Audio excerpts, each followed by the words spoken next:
So, a project I'm passionate about is what are the universities or the academy? What is the university system great at? What is also supposed to be its function? So, what is it supposed to be great at? And where are its weaknesses?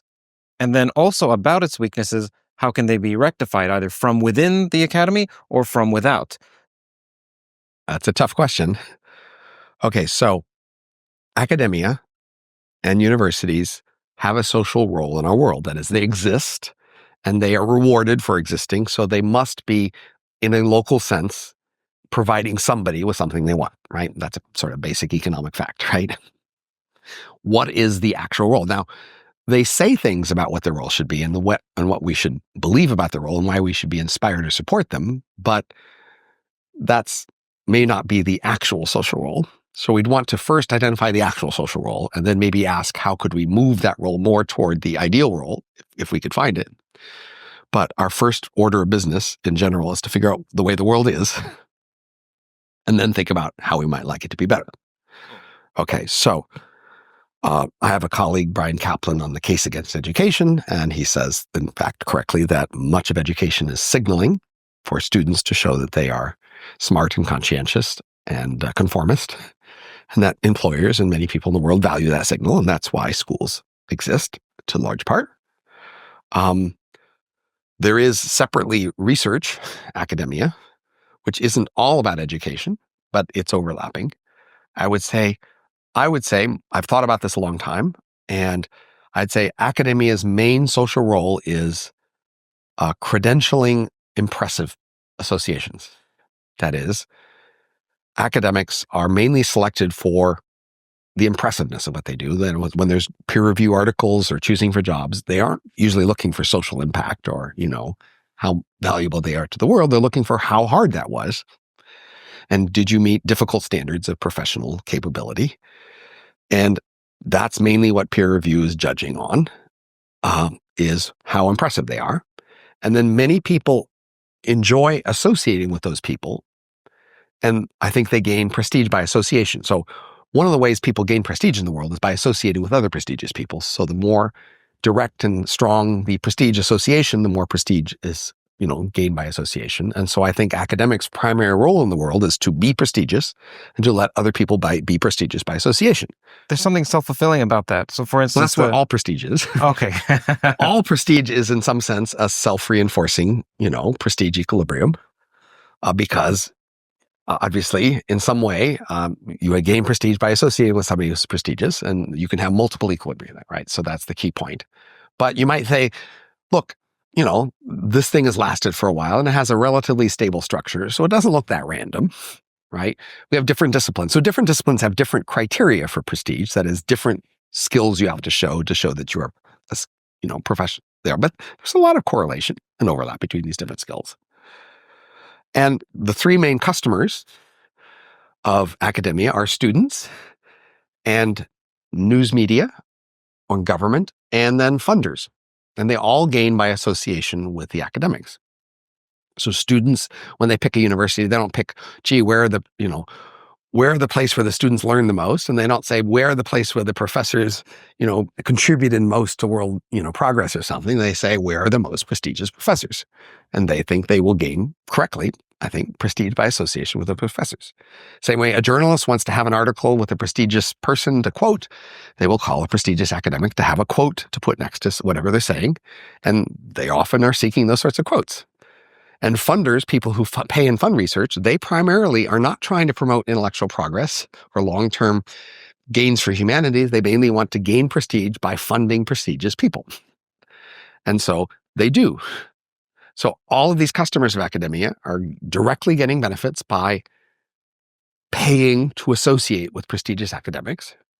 And the more direct the association, the better it works. So for example, funders could fund via prizes, but that's a longer arm's length relationship, which doesn't give them as much prestige. They want to claim more credit by giving money via grants, because grants supposedly shows their good judgment in who they gave a grant to. And they have a tighter connection, and now they gain more prestige with grants, even though logically prizes are probably a more effective way of funding research. Oh, is that, so you said probably, is there research on that? Yes, definitely. Well, I would like to explore that later, but Okay. so we'll put a pin in that. There's a Please whole continue. history to talk about that. Absolutely. Right. So basically, academia talks as if its main product was intellectual progress or insight, collected, saved, and increased and given to the world.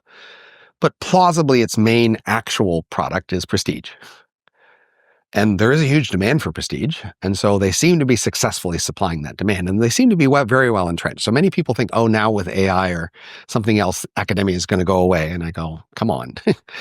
This has survived a lot more disruptions than you're seeing here. This can survive a lot more in the future. This is going to last. So now notice then the difference between the story and the actuality is they are pretending and saying they are producing intellectual progress, but they're mainly producing prestige. Now, there is a relationship in the sense that intellectual progress can be prestigious, but there are many other things that can be prestigious that might be easier that are not intellectual progress. So basically, if they just produce some area of research or discussion, and it's a difficult area to penetrate. That is, they're using big words and big concepts and equipment and, and tools and data sets. And they do difficult, impressive things. And then it's hard for other people to do what they do. That's enough to be impressive. It doesn't have to produce progress in order for this to be impressive. So some areas they may in fact be making progress. They may stumble into an area where in order to be impressive, the main way to be impressive is to produce progress. But there are other areas where they can mostly be impressive by being scholarly, by being technical, by being knowledgeable, by being very specialized and expert in other things. Can you define what the intellectual progress is? Like, what does progress mean?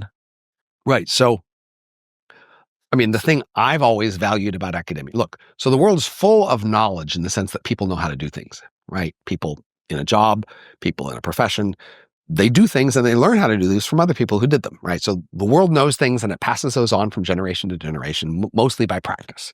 You learn how to do what somebody else does by sitting next to them and kind of learning by copying. That's even how grad students learn how to do what professors do, right?